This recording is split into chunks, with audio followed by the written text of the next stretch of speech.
到了台北市立的科学教育馆的一个数位的解剖台。那它这个是一个真人的大体老师，那他可能经由一些扫描，把它做成一个可以移动立体式的一个解剖构造。那我们来看一下，就是耳鼻喉科医师相关的一些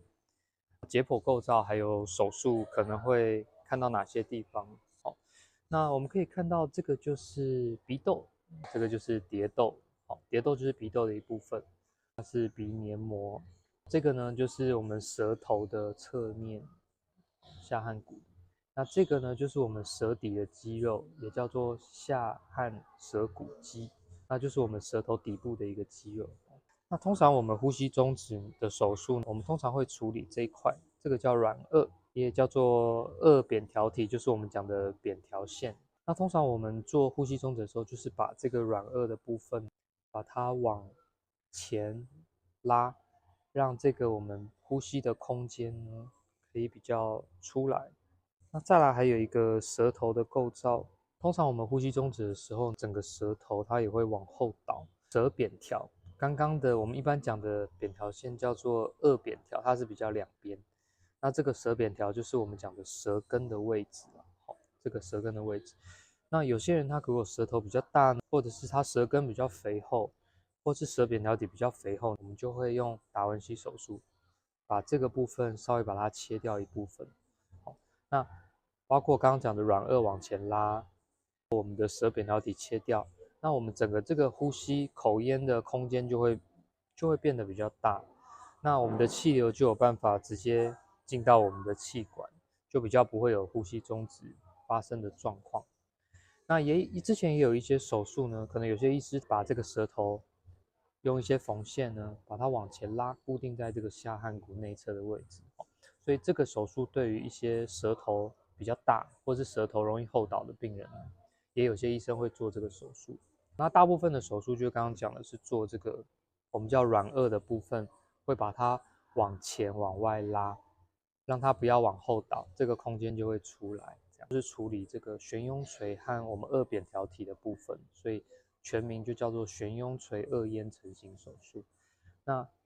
刚刚讲的舌头的部分，也有人叫做该舌骨肌前移术，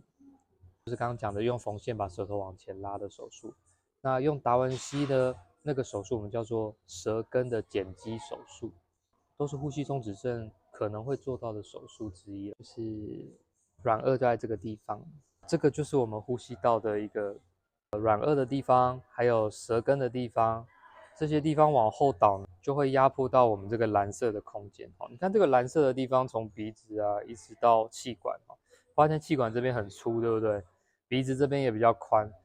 到了口咽这个地方，它就变得比较窄。所以呼吸中止它不是发生在鼻子，大部分是发生在这个我们叫口腔口咽的地方。正常人的最细的地方，整个上呼吸道最窄的地方就在这里。好，所以我们要处理的就是这个地方，这样。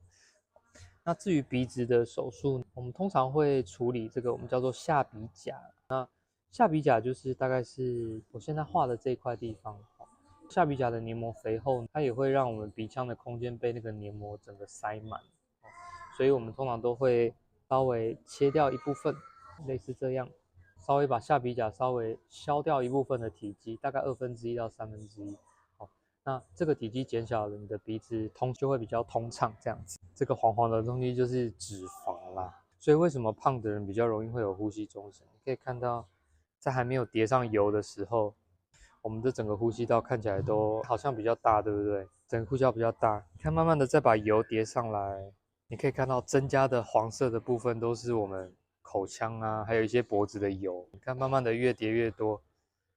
可以看到它慢慢填满了我们舌根的一些也会被填进去。所以其实呼吸中止跟我们的体重还是有很大的关系。你看我们的油都会堆积在我们的下巴这个地方。